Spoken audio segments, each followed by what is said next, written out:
नमस्कार, मी दीपक पळसुरे. माझा youth voice या विशेष कार्यक्रमामध्ये आपल्या सगळ्यांचं स्वागत. आपले आत्ताचे पाहुणे आहेत आचार्य तुषार भोसले. एक तरुण युवा नेतृत्व म्हणून तुषार भोसले आपल्याला परिचित आहेत, पण त्याचबरोबर वारकरी, कीर्तनकार, प्रवचनकार असा देखील त्यांचा अभ्यास आहे. ते कीर्तनही करतात, प्रवचनही सांगतात, संत साहित्याचे गाढे अभ्यासक देखील आहेत, व्याख्याते देखील आहेत, शिवाय प्रखर हिंदुत्ववादी अशी देखील त्यांची प्रतिमा आहे. त्यांच्या व्यक्तिमत्वाचे विविध पैलू आपण गप्पांच्या ओघातून जाणून घेणारच आहोत, पण त्या अगोदर त्यांचा आजवरचा प्रवास नेमका कसा राहिलाय ते सांगणारी चित्रफित पाहूया. आचार्य तुषार भोसले.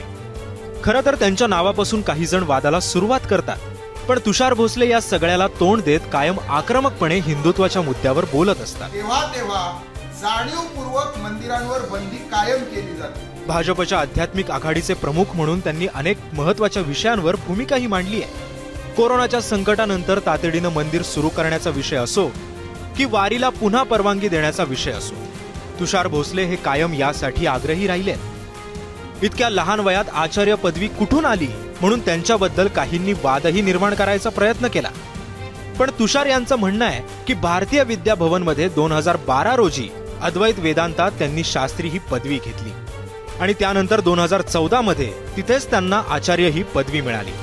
दोनही पदव्या अध्यात्मशास्त्राचे अध्ययन करून मिळवलं असल्याचंही ते सांगतायत.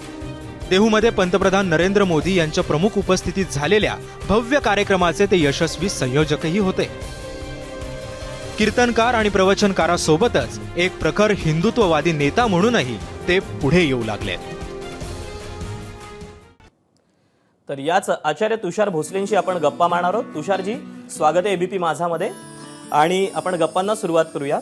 खूप खूप धन्यवाद. सर्वप्रथम असं म्हटलं की आचार्य म्हटल्यानंतर ना आमच्या सगळ्यांच्या समोर एक प्रतिमा येते की एक जाड भिंगाचा चष्मा लावलेला कोणीतरी व्यक्ती असेल, जाडजूड मिशा, पिकलेले केस किंवा काय, या सगळ्याला छेद देत तुम्ही आचार्य ही पदवी मिळवलीत. ही आचार्य पदवी नेमकी काय आहे आणि कशी मिळवली? हे बघा, महाराष्ट्राची जी परंपरा आहे, महाराष्ट्राची परंपरा ही संतांच्या विचारांनी समृद्ध झालेली परंपरा आहे आणि या संत परंपरेचा वाहक होणं, या संत परंपरेचा पाईक होणं हे माझ्या जीवनाचं खूप मोठं भाग्य आहे.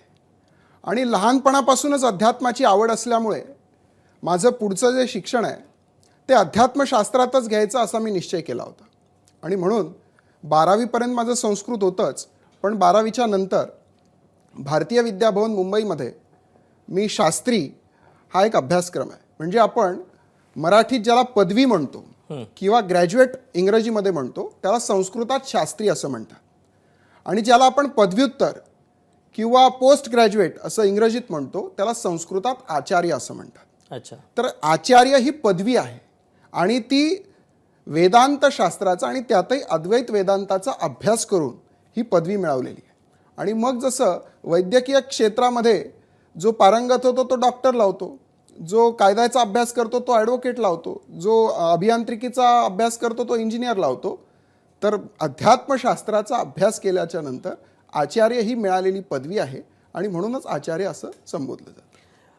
अभ्यास नेमका काय काय असतो? वेदांत शास्त्र तुम्ही सांगितलं, पण तरी अगदी थोडक्यात जे तरुण असतील किंवा ज्यांना याच्यामध्ये यायचं असेल, अभ्यास करायचा असेल, तर हा अभ्यास नेमका काय असतो? ज्या वेळेला आपण 12वीच्या नंतर म्हणजे पदवीला अभ्यास सुरू करतो त्यावेळेला तुम्हाला विषय निवडायचा असतो.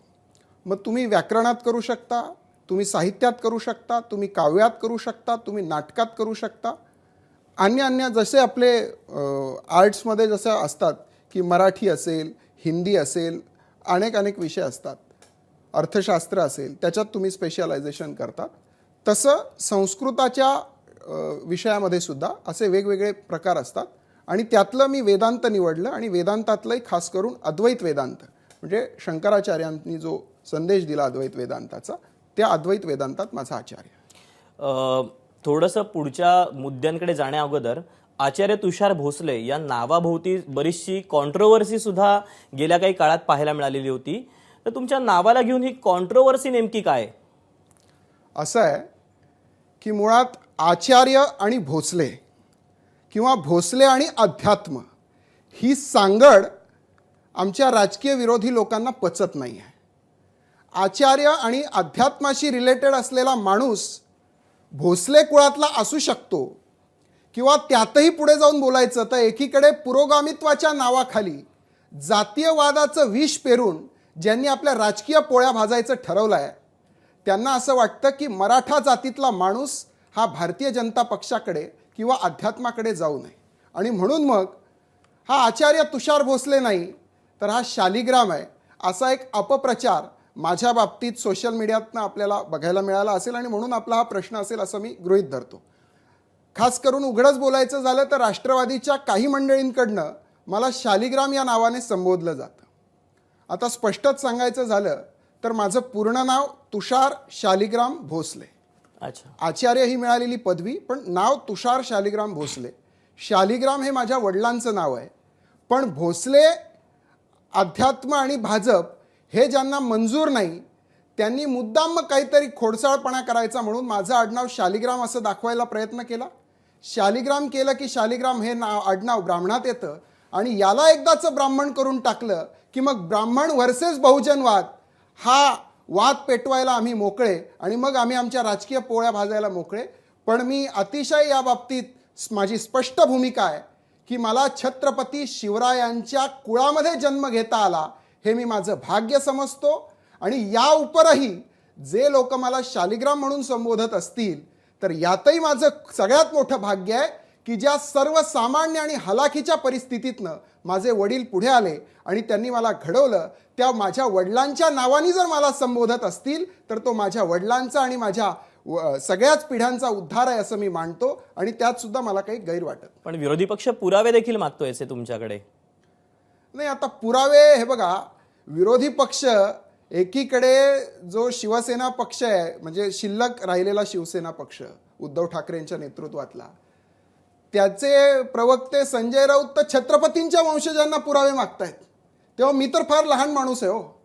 जिथे छत्रपतींच्या वंशजांना तुम्ही पुरावे मागतायत तिथे आचार्य तुषार भोसलेला पुरावे मागितले तर यात मला काही गैर वाटत नाही. पण मला वाटतं ही अत्यंत विकृत मनोवृत्ती आहे की जिथे तुम्ही विचारांची लढाई करू शकत नाही तिथे असल्या वैयक्तिक खोडसाळपणावर तुम्ही उतरता. नाही, हे विरोधकांना उत्तर झालं, पण वैचारिक लढाई किंवा विचारांची लढाई याबाबत जर आपण बोलायचं झालं तर आचार्य असून किंवा आध्यात्मिक क्षेत्रात असूनही मग तुम्ही पक्षासोबत कसे जोडला गेलात किंवा राजकारणात कसे? हे बघा, राजकारणामध्ये आध्यात्मिक माणसाने असू नये असा काही नियम नाही. बरोबर. राजकारण हे शेवटी सत्ता ठरवत असतं आणि सत्तेतनं विचारांची लढाई किंवा कोणत्या विचाराला प्राधान्य द्यायचं हे ठरत असतं. आज या महाराष्ट्रामध्ये अध्यात्म आणि धार्मिक जगताला इतका मोठा वनवास गेली 2.5 वर्ष सुरू होता, आपण पाहिलं असेल. अशा वेळेला जर विश्वगौरव असलेले आमचे पंतप्रधान माननीय नरेंद्र मोदीजी यांच्यामुळे आमची जी सनातन संस्कृती आहे, आमचं जे अध्यात्म आहे, या अध्यात्माला जर विश्वाच्या पटलावर त्याचं वैभव प्रदान करणारं जर एक भरीव कामगिरी होत असेल तर आध्यात्मिक माणसाने राजकारणात का येऊ नये आणि राजकीय लोक जे आज आमचा आध्यात्मिक विचार आहे, आज आपण स्वामी विवेकानंदजींच्या जयंतीच्या दिवशी या ठिकाणी आहोत आणि ज्या स्वामीजींनी आमच्या आध्यात्मिक क्षेत्राला, आमच्या सनातन संस्कृतीला जगाच्या व्यासपीठावर एक ओळख निर्माण करून दिली, त्या अध्यात्माला जर पुन्हा वैभव प्राप्त करून द्यायचं असेल आणि ते टिकवायचं असेल तर आध्यात्मिक माणसांनी राजकारणात यावंच लागेल आणि राजकीय परिवर्तन करून आपल्या सत्तेतनंच आध्यात्मिक क्षेत्राला योग्य न्याय देऊ शकतो असं मला वाटतं. तरुण आहात, त्यासोबत राजकीय पक्षाशी सुद्धा जोडले गेलेले आहात, त्यामुळे राजकारणात आल्यानंतर एक सुप्त इच्छा मनामध्ये असते की ती म्हणजे निवडणूक लढवण्याची. तर अशी मनामध्ये काही इच्छा आहे का? कारण की महाराष्ट्र अजूनही त्यांच्या योगीची वाट पाहतोय, त्यामुळे महाराष्ट्राचे योगी म्हणून आम्ही तुमच्याकडे पाहायचं का? हे बघा, माननीय पंतप्रधान असतील किंवा माननीय योगीजी असतील, ही कर्तृत्वानी खूप भयानक मोठी माणसं आहेत. ते त्यांच्या आचारविचाराने आणि ते त्यांच्या कर्तृत्वाने मोठी झालेली आहेत. मी त्यांच्या पायाची धूळसुद्धा नाही आहे. त्याच्यामुळे आज मला माझ्या पक्षाने दायित्व दिलं आहे की आध्यात्मिक आघाडीचा प्रमुख असणं आणि महाराष्ट्रातल्या आध्यात्मिक क्षेत्राचा समन्वय करणं, या क्षेत्रावर ज्या ज्या वेळेला अन्याय होईल त्या विरोधात आवाज उठवणं आणि ज्या ज्या वेळेला या क्षेत्राची गरज असेल तर सरकारच्या माध्यमातून समन्वय प्रस्थापित करून त्यांच्या समस्या सोडवणं. आज मी त्याच्यावर लक्ष केंद्रित केलं आहे. निवडणुका लढवणं किंवा भविष्यात काय कुठली महत्त्वाकांक्षा ही काहीही माझ्या डोक्यात नाही. पक्ष देईल ती जबाबदारी स्वीकारणं हेच माझं कर्तव्य.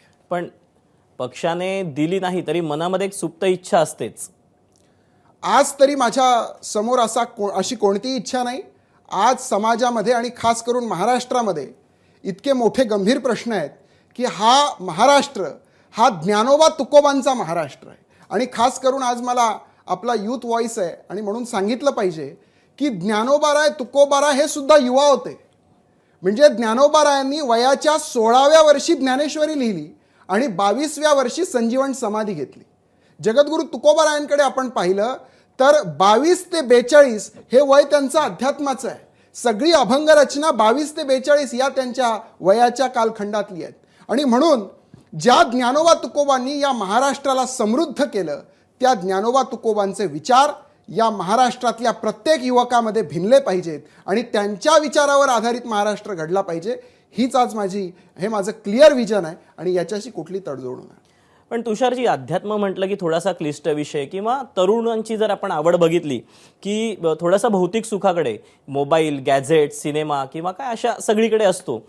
पण यामुळेच कुठेतरी राजकारणात असताना युवांशी कनेक्ट होताना काहीसा विषय अडचणीचा ठरतो किंवा तरुण नेतृत्व मिळत नाही अशी जी एक ओरड असते. तर याकडे कसं पाहता? नाही, म्हणजे आध्यात्मिक तरुण नेतृत्व म्हणताय की आध्यात्मिक तरुण सुद्धा आणि राजकीय नेतृत्व सुद्धा, कारण की तुमच्याकडे पाहिलं तर राजकारण आणि अध्यात्म हे तुम्ही दोन्ही सोबत घेऊन चालताय. म्हणून या दोन गोष्टी आहेत की आध्यात्मिक नेतृत्व सुद्धा आज समाजामध्ये बऱ्यापैकी आहे. पण दुर्दैवाने आज झालंय काय की आमच्याकडे आमचा समाज असेल किंवा आज तरुणांची विचारधारा असेल तर साधारणपणानं असं पाहिलं जातं की तरुण माणसाने फक्त त्याची उपजीविका, नोकरी, अर्थार्जन याच्याकडेच पाहिलं पाहिजे आणि म्हातारपणामध्ये कुठेतरी अध्यात्माकडे वळलं पाहिजे. पण एकूण जर आमची अध्यात्माची परंपरा आपण पाहिली तर आपल्या लक्षात येईल की अध्यात्म हे खरं युवा पिढीचं काम आहे. आणि अध्यात्म म्हणजे केवळ देवपूजा असं नाही. देवपूजा हा अध्यात्मातला एक भाग आहे. पण प्रत्येक मनुष्यामध्ये, प्रत्येक जीवामध्ये परमेश्वराचा अंश बघणं आणि त्याची सेवा करणं हे खरं अध्यात्म आहे. आणि केवळ स्वतःपुरतं न जगता मी समाजाचंही देणं लागतो, मी माझ्या राष्ट्राचंही देणं लागतो, मी माझ्या देवधर्माचंही देणं लागतो, असं धर्म, अर्थ, काम, मोक्ष या चारही पुरुषार्थासाठी जीवन जगणं म्हणजे अध्यात्म आहे. आणि मला वाटतं तरुणांनी अध्यात्माकडे आलं पाहिजे. आणि दुसरा प्रश्न आपला राहिला राजकीय नेतृत्वाचा. तर भारतीय जनता पक्षामध्ये जर आपण पाहिलं तर बऱ्यापैकी तरुणांना संधी दिली जाते. भारतीय जनता पक्ष वगळता इतर जर पक्ष आपण पाहिलेत तर साधारणपणानं आपल्या लक्षात येईल की घराणेशाही ज्या पक्षांमध्ये, या सगळ्याच पक्षांमध्ये घराणेशाही आहे. आणि म्हणून मग घराण्यातनं आलेलीच नेतृत्व पुढे येतात. आणि मग साहजिक तरुणांना की आपल्याला संधी मिळत नाही तर मग या राजकारणात आपण जायचं कशाला, असाही एक प्रकार इतर पक्षांच्या बाबतीत असू शकतो. थोडंसं राजकारणातून आता पलीकडे येऊया. तुमच्याबद्दल विचारावं असं आवडेल की अध्यात्माशी कसे जोडला गेलात आणि वयाच्या 15व्या वर्षी तुम्ही पहिलं पुस्तक सुद्धा लिहिलं होतं. 17व्या वर्षी की 18व्या वर्षी 365 दिवस सलग प्रवचन सुद्धा दिलेलं होतं. तर ही सगळी किमया कशी साधली? खरं तर आमच्या कुटुंबाला आध्यात्मिक वारसा सुद्धा नाही आणि राजकीय वारसा सुद्धा नाही. पण आम्ही संत विचारांचे लोक आहोत आणि माऊली ज्ञानोबाराय असं म्हणतात की बहुत सुकृताची जोडी म्हणून विठ्ठले आवडी. खरं तर माझं मागच्या जन्मोजन्मीचं हे पुण्य असेल म्हणून उपजतःच मला अध्यात्माची आवड लागली. आणि साधारण मी 4थीला असेल तेव्हापासून कीर्तन प्रवचन ऐकायला जाणं ही माझी लहानपणापासूनची आवड होती. आमचं घर हे साधारण 3 किलोमीटर गावापासून दूर होतं. माझे वडील रेल्वे कर्मचारी असल्यामुळे आम्ही रेल्वेच्या वसाहतीत राहायचो आणि तिथून 3 किलोमीटरवर गावात कीर्तन प्रवचनं असायची. तर मी 4थ्या इयत्तेत असतानापासून रात्री 11ला कीर्तन सुटलं की 12 वाजता मला घरी यायला 12 वाजायचे. पण मी एकटा प्रवास करायचो रात्री 12 वाजता 3 किलोमीटरचा. आणि घरी आईवडिलांचं म्हणणं असायचं की अभ्यास बुडतोय, कीर्तनाला जातो तू या वयात. तर मी रात्री 12ला झोपून पहाटे 4 वाजता उठून माझा अभ्यास पूर्ण करायचो. पण मी रात्री कीर्तन ऐकायला जायचो. कीर्तन प्रवचन ऐकणं ही माझी लहानपणापासूनची आवड.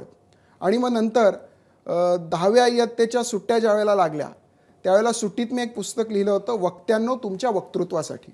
कारण मी 5वी ते 10वी वक्तृत्व स्पर्धेत कायम प्रथम क्रमांकात यायचो. वा. आणि मग आपल्याला जे मिळालं, आपल्याला जी किमया साधली ती आपल्या सहकाऱ्यांना सुद्धा मिळावी म्हणून मग वक्त्यांनो तुमच्या वक्तृत्वासाठी हे मी 10वीच्या सुट्टीत पुस्तक लिहिलं. पुढे 12वीत असताना माझं विज्ञान शाखेतच माझं 12वी होती आणि त्याच वेळेला दररोज एक प्रवचन, खंड न करता 365 दिवस प्रवचन, असा एक उपक्रम मी हाती घेतला. त्याच्यामुळे संत विचारांशी माझी फार जवळीक वाढली, अध्ययन वाढलं आणि मग साहजिकच माझा कल या एकूण आध्यात्मिक क्षेत्राकडे वाढला. पण हे आध्यात्मिक क्षेत्राकडे तुमचा कल वाढत असताना तुम्ही आचार्य झालात, ही आचार्य पदवी वगैरे आपलं सगळं त्या गप्पांमध्ये आलं. पण आचार्य झाल्यानंतर काही ड्रेस कोडचं बंधन वगैरे असतं का? म्हणजे युथ व्हॉइस कार्यक्रम आहे म्हणून हा प्रश्न विचारावासा वाटतो. कारण आम्ही जे तुम्हाला पाहतो ते काय असा कुर्ता, वरती जॅकेट आणि लेहेंगा वगैरे, पण असं जीन्स पॅन्ट टी शर्टमध्ये वगैरे कधी आचार्य तुषार भोसले का दिसत नाहीत? ड्रेस कोडचं बंधन असं नसतं, पण शेवटी एक सामाजिक भान आहे, ती एक प्रतिमा आहे आणि आपण आपल्या परंपरेचे वाहक आहोत.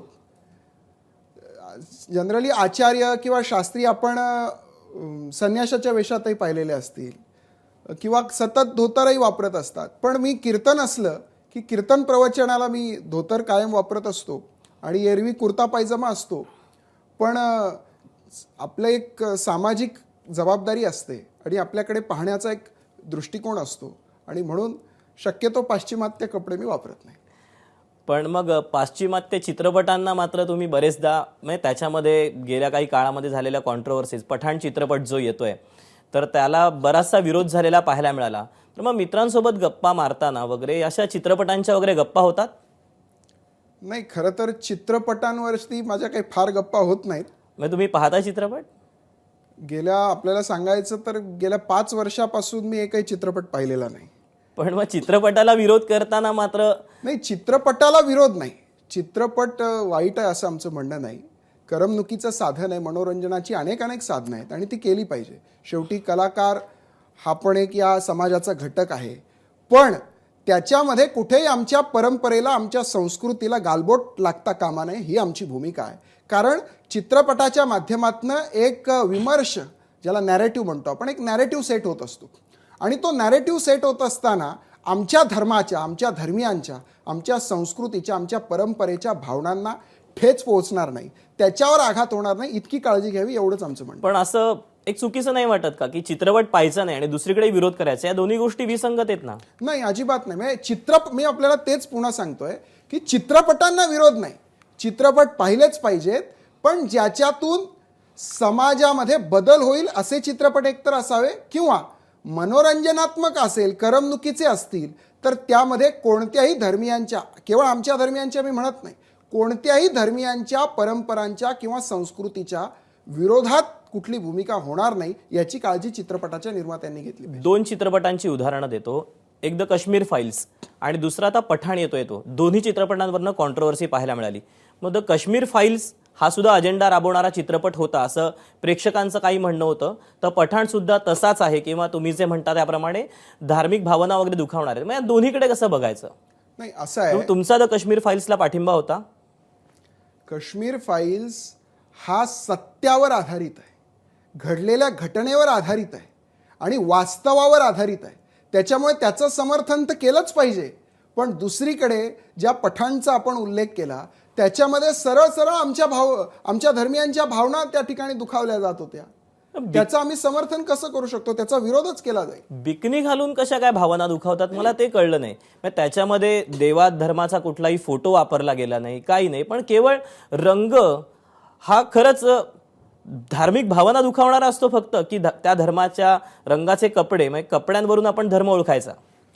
कपड्यावरून धर्म ओळखायचा असं नाही, पण भगवा रंग हा आमच्या त्यागाचं, आमच्या धर्माचं हे वैशिष्ट्य आहे आणि भगवा रंगाला आम्ही आमच्या डोक्यावर धारण करतो.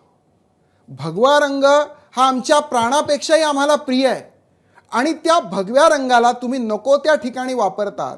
मी त्याचा शब्द वापरणार नाही, तो इथे वापरणं योग्य नाही, पण नको त्या ठिकाणी तो भगवा रंग वापरून त्याच वेळी त्या गाण्याचे बोल तुम्ही देतात की बेशरम रंग. म्हणजे यात तुम्हाला विचित्र वाटत नाही का? एकीकडे आमच्या धर्माचा स्वाभिमान असलेला भगवा रंग तुम्ही नको त्या ठिकाणी वापरतात आणि त्याला रंग, त्या गाण्याचे बोल तुम्ही त्याच वेळेला चालवतात की बेशरम रंग. हे कसं सहन होईल? हे सहनच होऊ शकत नाही. चित्रपट निर्मात्यांना त्यांची भूमिका बदलावीच लागेल आणि तो जो प्रकार आहे तो मागे घ्यावाच लागेल.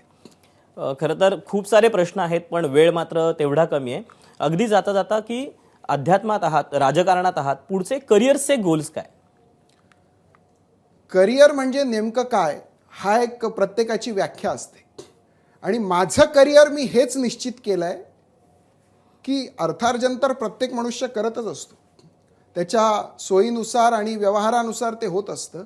पण माझं करिअर आणि माझं संपूर्ण आयुष्य ज्ञानोबा तुकोबांचे विचार या महाराष्ट्रात तेवत ठेवणं, ते वाढवत नेणं आणि ते केवळ महाराष्ट्राच्या चौकटीत मर्यादित न ठेवता जगाच्या व्यासपीठावर माझ्या ज्ञानोबा तुकोबांना अभिप्रेत असलेला महाराष्ट्र घडवणं आणि त्यातल्या त्यात देव, देश आणि धर्माच्या सेवेत तुषार भोसलेचं आयुष्य जावं, राष्ट्राच्या सेवेत जावं, नक्कीच. हेच माझं करिअर आहे आणि तेच माझं ध्येय आहे. यासाठी खूप खूप शुभेच्छा आणि या एबीपी माझाच्या युथ व्हॉइस कार्यक्रमात सहभागी झालात त्याबद्दल धन्यवाद. एबीपी माझाचे खूप खूप आभार आणि असेच कार्यक्रम सर्वस्पर्शी आणि सर्वव्यापी आपण करावेत ही आपल्याला या निमित्तानं विनंती. तुर्तास या कार्यक्रमात वेळ झाली इथेच थांबण्याची. मात्र ताज्या घडामोडी जाणून घेण्यासाठी पाहत रहा एबीपी माझा. एबीपी माझा, उघडा डोळे बघा नीट.